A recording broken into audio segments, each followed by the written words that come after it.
Welcome to drumrelated.com. I'm Chris Senior and I'm going to be showing you how to play the exercises that you've previously seen. This first one I just call round the kit, basically. Nice and simple and straightforward, just round the kit. We are using a standard 5-piece kit. We're just using snare drum, high tom, middle tom and floor tom for this particular exercise.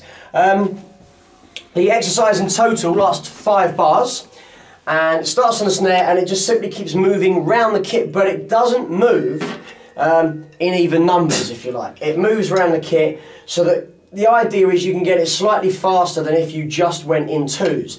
So what you do, you start off on the snare and you play 2 hits on the snare, then 2 hits on the high tom, 2 on the middle tom, and 2 on the floor tom. And then you play another one on the floor tom, so that you can come back over to the snare with your left hand, right? Rather than crossing over or having to get your left hand out of the way, you play another hit on the floor tom, and then you come back over with your left hand, and then you play another 2 hits on the snare, 2 on the high tom, 2 on the middle tom, 2 on the floor tom, and then you do another hit on the floor tom. So effectively, yes, you are doing 3, and then when you come back over the snare, you do your hit, followed by the next 2, so again you're doing 3 on here. But basically the way it works out is that you never have to cross your hands over, and it's easier to get back to the snare because you're just coming back over naturally with the left hand. The whole exercise is hand to hand. There is no odd sticking with it or anything like that. It's all in 16th notes, so when you're playing it you should just be counting 1E and R, 2E and R, 3E and R, 4E and R the entire time. And basically just starting off, just getting used to the exercise without the counting. So you start with 2 hits, 2, then 1, 1, 2.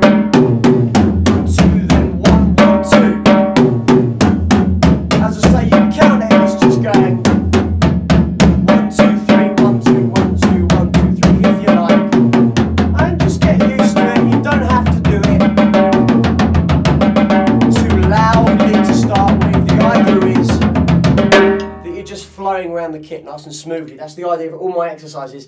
They get you working smoothly around the kit. So you're not, 2 arms and elbows and shoulders and whatnot. It is more wrists, fingers, and a smooth movement going on. So once you've got the hang of that, just moving smoothly around the kit, and you've got that going on, then you want to start applying the counting.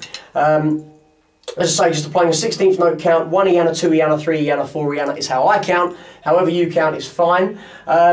And the whole thing lasts 5 bars, and it will resolve back on the snare on the beginning of the 6th bar. So I'll just play that for you now. 1E and R, 2E and R, 3E and R, 4E and R, 1E and R, 2E and R, 3E and R, 4E and R, 1E, 2E and R, 3E and R, 4E and R, 1E and R, 2E and R, 3E and R, 4E and R, 1E and R, 2E and R, 3E and R, 4E and R. Okay, so it's 5 bars in total, resolves at the beginning of the 6th bar, and then again you just get used to getting that a little bit quicker. 1 and 2 and 3 and 4 and 1 and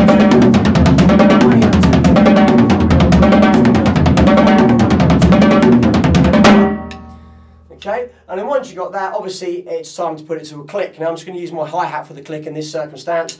Putting it to the click is then a lot more difficult because you will notice if it was all in 2s, then it'd be 1 and 2. And you'd always have a click at the beginning of the snare and beginning of the middle tom. Beginning of the snare, beginning of the middle tom. But it doesn't work like that. Because you've got odd numbers on the floor tom and the snare drum, then it's 1 and 2, sorry, no it's not. 1 and 2,